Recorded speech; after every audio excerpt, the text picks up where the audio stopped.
Mémoire d'un continent.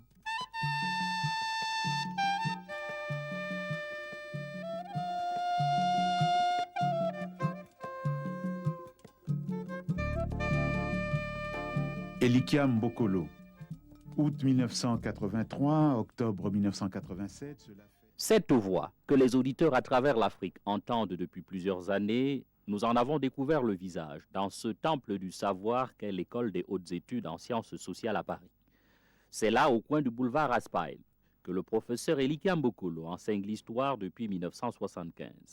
Les 55 ans d'Ébonnaire, ce directeur d'études, originaire de la République démocratique du Congo, nous a reçus dans un réduit de bureau encombré de piles et de piles d'ouvrages. L'échange, tenu sur le mode de causerie au coin du feu, laisse apparaître un puits de connaissances, véritable mémoire de l'Afrique contemporaine.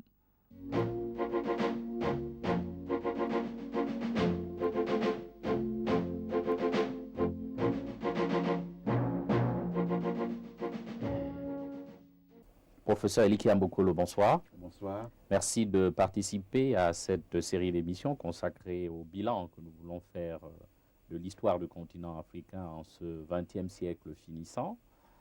Si je vous demandais tout de go, quel est pour vous l'événement le plus marquant pour l'Afrique en ce XXe siècle? Quel est celui qui aura laissé en Afrique l'empreinte la plus durable? Je dirais peut-être, j'hésite entre un ou deux, peut-être l'assassinat de Lumumba. Pourquoi? Bon, parce que c'est la fin de la colonisation, donc la fin d'une chose qui a dominé une grande partie de l'histoire du XXe siècle en Afrique. C'est une période très troublée de l'indépendance où les gens ne savaient pas trop s'il fallait se réjouir de la liberté retrouvée ou s'il fallait s'inquiéter de ce qu'on allait devenir. C'est l'époque où les Africains, pendant longtemps, cloisonnés dans leurs territoires respectifs, commencent à découvrir qu'ils ont des problèmes communs les uns avec les autres. Donc on découvre Kwame Nkrumah, on découvre Senghor, on découvre des tas de gens. Et donc Lumumba est l'une de ces personnes que l'on découvre. Et puis c'est l'époque où, je crois, les grandes puissances qui ont colonisé l'Afrique, qui ont été obligées de décoloniser, ne se résignent pas finalement à partir tout à fait. Et donc, ils vont multiplier toute une série de manœuvres pour limiter ces indépendances. Alors, ces manœuvres, ça peut être des assassinats. Donc, Lumumba est le plus connu, mais il y en a eu beaucoup d'autres.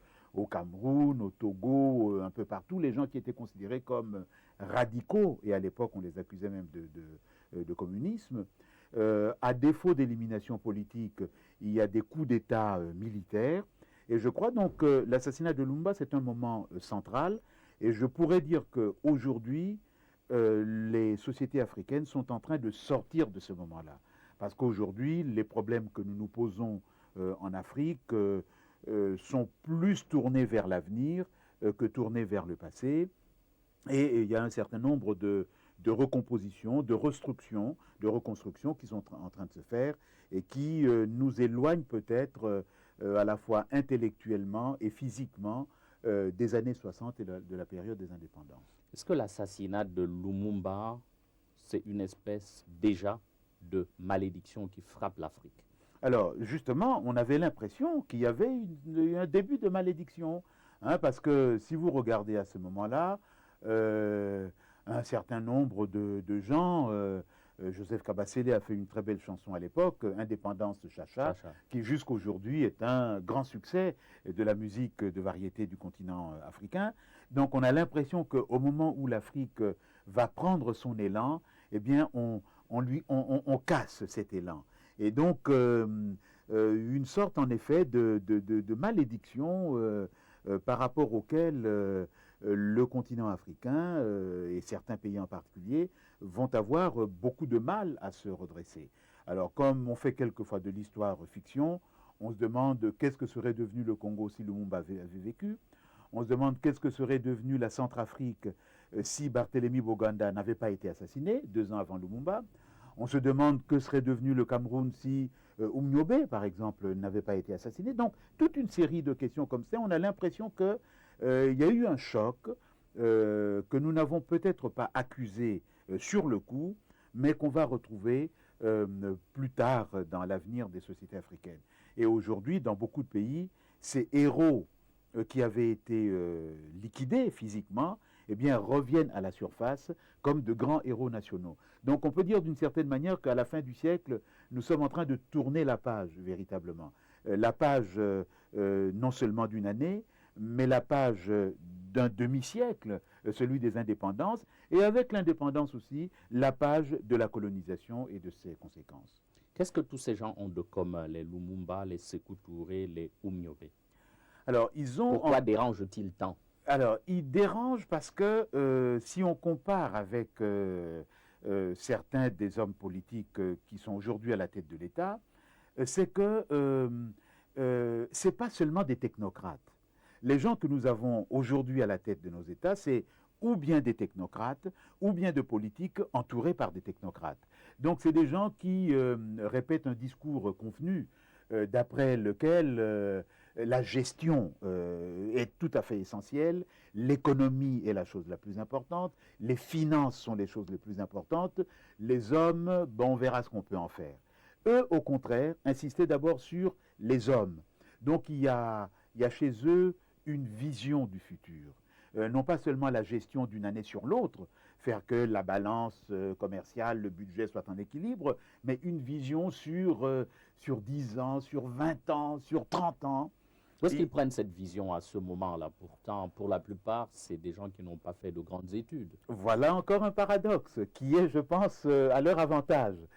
C'est en général des self-made men qui ont fait des études de niveau primaire ou début des études secondaires, mais qui ont énormément lu, qui ont lu un peu tout ce qui leur tombait sous la main, et qui ont cherché, et qui, à force de se lire les uns des autres, de s'entendre, de se fréquenter, par exemple, on voit bien que du Ghana d'aujourd'hui, du Togo, peut-être un peu plus du Ghana que du Togo, va partir au début de notre siècle, peut-être à la fin du 19e, un certain nombre de cadres, n'est-ce pas, ceux que les Anglais appelaient clerks, donc les commis, commis d'État, commis d'entreprises privées, qui, à partir du Ghana, vont diffuser des mots d'ordre qu'aujourd'hui on appellerait panafricains. Donc ils vont expliquer que l'Afrique, ce n'est pas seulement les sujets français, les sujets portugais, les sujets belges, les sujets espagnols, mais que les Africains ont ensemble quelque chose en commun. Et ce sont les mêmes hommes d'ailleurs qui vont expliquer aux Africains que les Africains d'Afrique et les Noirs des États-Unis ont quelque chose en commun. Et ces mêmes personnes qui souvent sont passées par les écoles missionnaires, qui ont appris à jouer des instruments, c'est eux aussi qui vont inventer le high life et diffuser cette musique de variété un peu partout. Donc, je crois qu'il y a eu là un bouillonnement qui est tout à fait exceptionnel. Évidemment, dans les années 50, lorsqu'on se rend compte que le Ghana va devenir indépendant, beaucoup de gens vont à Accra, beaucoup de gens se rencontrent, ils voyagent énormément, et ça nous donne donc un profil de personnalité politique assez exceptionnel, des gens qui étaient des politiques, qui étaient aussi, je dirais, des idéologues, mais qui n'étaient pas toujours des intellectuels dans le sens moderne de ce mot, à quelques exceptions près, justement, comme Kwame Nkrumah ou Léopold Sédar Senghor. Professeur Elika Bokolo, Lumumba est assassiné dans des conditions particulièrement atroces. On revoit souvent ces images. Que sait-on des circonstances de sa mort? Qu'est-ce qui s'est passé? Bon, on sait que c'est, j'allais dire, la chronique d'une mort annoncée, parce que en quelques années, entre 1956 et 1958, Lumumba a considérablement changé. Cet homme qui, pendant un moment, a cru, comme beaucoup d'autres Africains en Afrique, à une sorte de fraternisation entre les anciens colonisateurs et les anciens sujets coloniaux, se rend compte que chez beaucoup d'Européens à l'époque, ce qui dominait, c'était un programme néocolonial. Donc, il prend des distances. Et cela particulièrement Au Congo. Oui, cela particulièrement au Congo où il dit que la Belgique c'est terminé, on va devenir indépendant et puis voilà, hein, on va traiter d'égal à égal. Alors, ce qui s'est passé que l'on sait, c'est que autour de Lumumba, les services spéciaux, hein, espionnage ou autres, ont réussi, comme on dit, à retourner un certain nombre de personnages qui travaillaient avec Lumumba, qui vont se retourner pour travailler pour les Occidentaux, pour les Belges, pour la CIA, et parmi eux, un jeune caporal de l'armée qui s'appelait Joseph Désiré Mobutu. Et donc, lorsque Lumumba devient Premier ministre, qu'il s'en tient à ses propos, on programme son échec politique en provoquant les sécessions du territoire congolais. Comme les sécessions ne marchent pas, on décide de passer à l'acte. Et il y a eu donc ce premier coup d'État du maréchal Mobutu, du futur maréchal Mobutu, qui a neutralisé les hommes politiques. Lumumba a été arrêté, il a été torturé, et le moribond a été expédié au Katanga, où le gouvernement sécessionniste du Katanga voulait sa peau. Il a été battu. On dit que c'est un officier belge qui lui a donné le coup de grâce. Alors à partir de là, ça devient une sorte de roman, puisque selon certaines sources, les Belges et les Congolais avaient peur que si on enterrait le cadavre quelque part, ça ne devienne un jour un lieu de pèlerinage. Donc on aurait décidé de dissoudre le corps de Lumumba dans de l'acide sulfurique. Il y en avait de grosses quantités au Katanga à l'époque, puisque c'est l'un des produits le plus utilisés dans l'industrie du cuivre. Donc le Congo est doublement orphelin de Lumumba. Il est orphelin de Lumumba physiquement, parce qu'il est mort, et aussi symboliquement, parce que le corps n'est nulle part. Oui. Et c'est le résultat d'une véritable conspiration, à vous entendre. Oui. Là, on peut dire que c'est tout à fait une conspiration. Une conspiration belgo-américaine, mais dans cette conspiration qui est vraiment internationale, on a l'impression que la France n'est pas très loin. La France n'est pas très loin parce que comme les affaires du Congo s'enclenchaient, de notre Congo ex-Zaïre s'enclenchaient mal, le ministre des Affaires étrangères français de l'époque, M. Couve de Murville, a rappelé au gouvernement belge et aux Américains que en 1885, au moment de la conférence de Berlin, vous voyez que tout ça se tient, Jules Ferry, qui était président du Conseil français, a obtenu du roi des Belges Léopold II, qui était propriétaire du Congo, que si un jour Léopold II renonçait à ses possessions, la France aurait le droit de préemption de ses possessions. Donc nous sommes quand même en 1960, où la France demande à récupérer le Congo, et vu la position de Lumumba, je crois que les Français n'étaient pas très mécontents qu'il soit éliminé. Comment on peut concilier l'instruction que les Européens nous donnaient à l'école, le principe de civilisation et de morale, avec les actes que ces Européens commettaient vis-à-vis des populations noires? Et c'est en faisant cette observation au jour le jour, à comparer les principes qu'on nous enseignait, les actes que ceux qui nous enseignaient commettaient. Et alors, je voyais chaque fois la contradiction. C'est alors que j'ai commencé à prendre de plus en plus conscience, n'est-ce pas, alors, j'ai commencé, n'est-ce pas, à étudier les révolutions à travers l'humanité, et j'ai compris que vraiment, à travers toutes les révolutions, il y a un élément profond. C'est la lutte contre l'injustice, contre l'oppression. Président élu de la République, Lumumba est soupçonné de tirer son pays vers l'Est. Contre lui s'unissent les forces nées de l'éclatement du Congo colonial. Arrêté dès septembre 1960, il va être assassiné le 17 janvier 1961. Le Congo sombre dans l'horreur.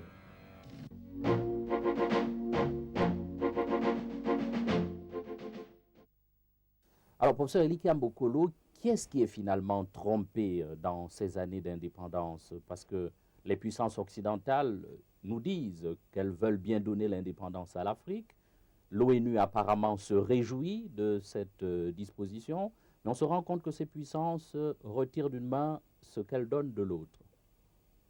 Oui, le fond de l'affaire est là parce que si on relit bien les discours et les textes, les puissances occidentales, les plus progressistes ou les plus modernistes, acceptaient l'idée d'indépendance, mais À très long terme. très loin.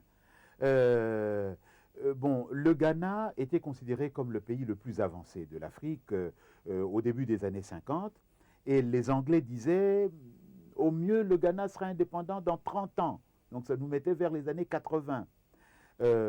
Bon, les Français, on raconte des histoires. Hein, à la conférence de Brazzaville en 1944, De Gaulle a été très très clair en disant on va vous donner plus à manger, plus d'écoles, plus de routes. Il a écarté toute Mais idée de l'indépendance, self-government. voilà, indépendance, autonomie, Il jamais. faut oublier.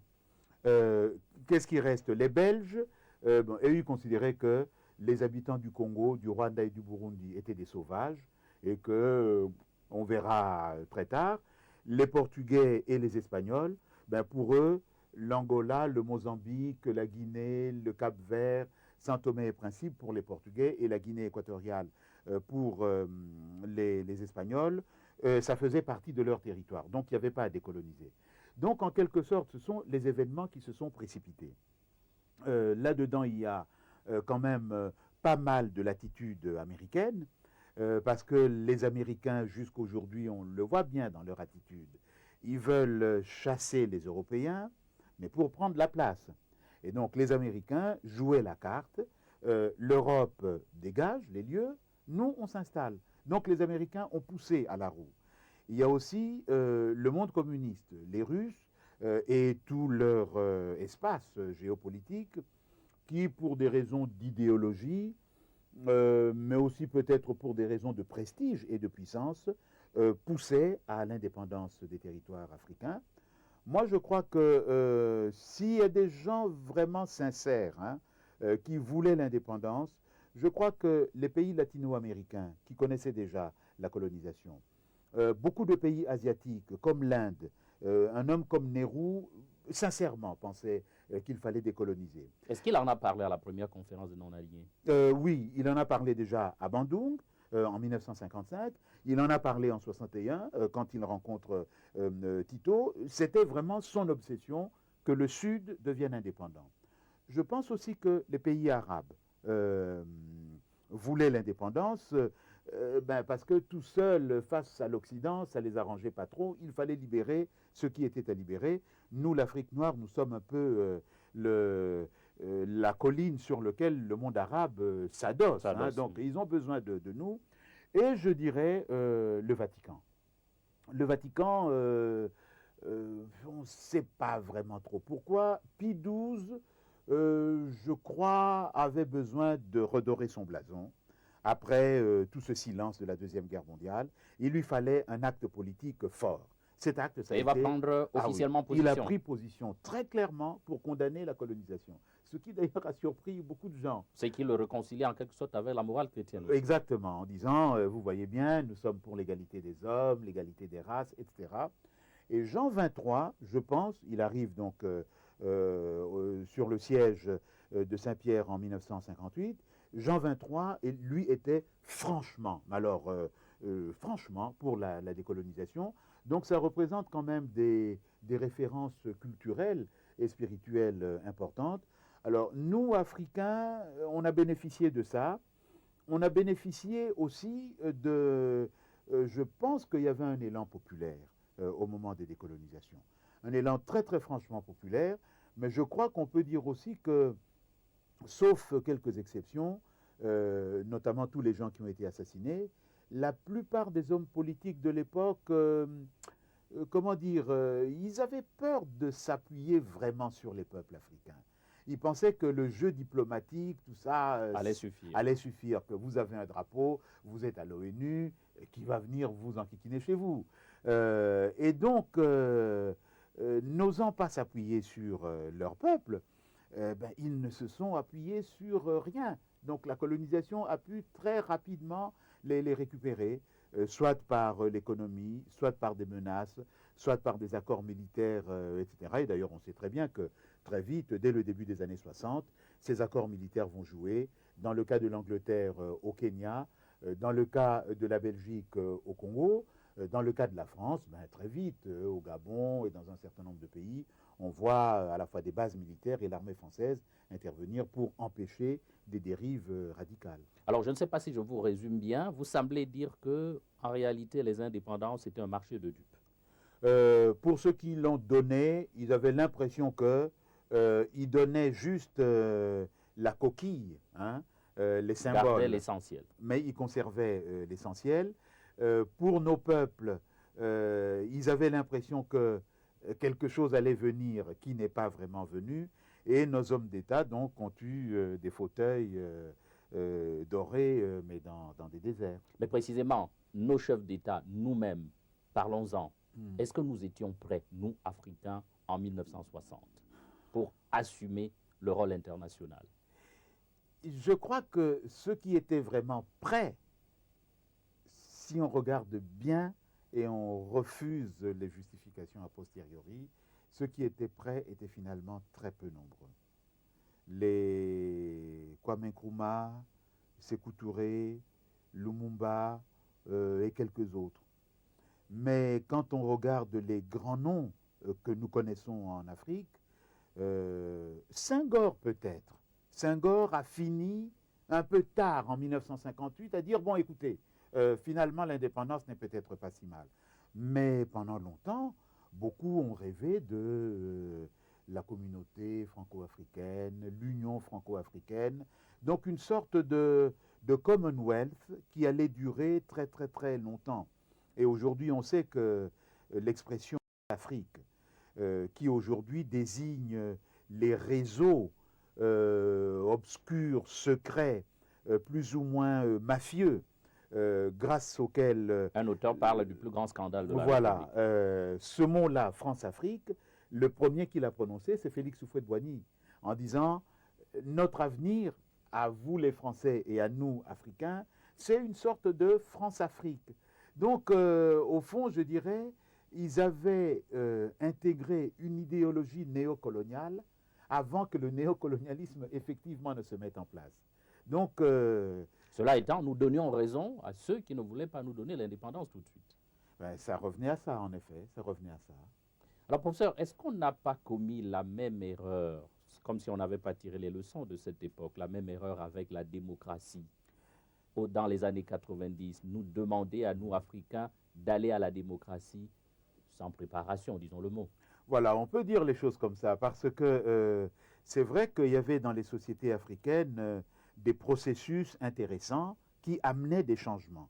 On a vu à la fin des années 70, au début des années 80, mais vraiment il se passait des choses et les pouvoirs étaient en confrontation directe avec les sociétés et les gens cherchaient les nouvelles choses qui allaient amener un exercice concret et authentique des libertés, du partage des pouvoirs, etc., dans les conditions particulières des pays africains. Et ça aurait été certainement stable. Ce qu'on a fait, je crois que Mitterrand, si on reste dans l'espace français, est un très très très beau joueur, un peu comme De Gaulle pour l'époque des indépendances. Donc beaucoup d'entre eux vont se dire, si on laisse les Africains inventer leur propre rythme de démocratisation et leur propre formule de démocratisation, ils vont nous échapper complètement. Complètement. Alors on va leur dire, voilà la démocratie, c'est ça, c'est donc... on va dire, si vous voulez des sous, oui, il faut 1, 2, 3, 4, 5 conditions. Et avec ces conditions, on va vous déclarer démocratique, on va vous prêter de l'argent, etc., etc. Et ce qu'on voit, c'est que beaucoup de pays africains ont pris de nouveau la coquille démocratique. Donc les tricheries qui autrefois étaient à 99%, maintenant on triche à 52%. Ou à 60%. Bon, apparemment les élections sont pas trop truquées, les libertés sont là, même si de temps en temps des profs sont arrêtés, des journalistes sont assassinés, on dit que c'est des bavures ou des accidents, et puis on régresse un tout petit peu. Professeur, qu'est-ce qui pèse le plus dans la balance du point de vue de l'historien que vous êtes? L'absence de préparation, la mauvaise foi de ceux qui prétendent donner l'indépendance? Je crois qu'il y a au négatif la mauvaise foi. L'absence de préparation, peut-être pas, parce que si vous regardez quelqu'un comme Houphouët-Boigny, Senghor, Ahidjo même, Bongo, ces gens-là, c'est des sacrées bêtes politiques. Hein. C'est des gens qui, à leur époque, tenaient la dragée haute aux autres hommes d'État. Donc, politiquement, ils étaient dans le coup. Mais dans la tête, dans le cœur, dans leur vision de l'Afrique, là, on peut dire que où ils n'étaient pas préparés, où ils voyaient juste, je dirais, leurs intérêts immédiats. Mais au positif, ce que je dirais, c'est que malgré ça, on se rend compte que dans les peuples africains, ça continue de bouger. Ça continue de bouger. Donc, une lame de fond. Il y a une lame de fond. Alors, le problème est quand est-ce que cette lame de fond va effectivement surgir pour rattraper la mousse qui aujourd'hui constitue un peu le quotidien de notre vie politique. Professeur, j'ai retrouvé cette déclaration de Dag Hammarskjöld. Je rappelle qu'il était secrétaire général donc, des Nations Unies au moment où une quarantaine de pays accèdent à l'indépendance. Et il dit de l'Afrique à l'époque, l'Afrique deviendra une des pièces maîtresses de la planète. C'est de la poudre aux yeux? Je ne crois pas. Il y croit? Il y croyait, lui. Il y croyait. Il y croyait tellement et il a tellement essayé de convaincre les Nations Unies de cette affaire qu'on s'est arrangé pour qu'il meure dans un accident, soi-disant, d'avion. Donc on n'a jamais élucidé les circonstances. On n'a jamais élucidé à la frontière du Congo et de la Zambie. Je crois que le propos reste encore vrai aujourd'hui. Si on revient encore aux Français, si vous prenez Charles de Gaulle, donc du côté des gaullistes, vous prenez Louis de Guiringaud, qui était giscardien, vous prenez François Mitterrand, tous seraient d'accord avec François Mitterrand, qui a dit cette phrase, « Sans l'Afrique, il n'y a pas de politique étrangère de la France au XXIe siècle. » C'est-à-dire, pour le siècle qui commence, il y a des pays et même des continents qui considèrent que c'est chez nous que vont se passer les choses les plus importantes. Alors, ces choses les plus importantes, c'est par exemple nos ressources. L'Afrique est l'un des continents qui, jusqu'aujourd'hui, a été le moins exploité. Malgré tout, malgré le pillage. Malgré le pillage colonial, le moins exploité. Prenez le pétrole, prenez l'uranium, prenez les métaux non ferreux, etc.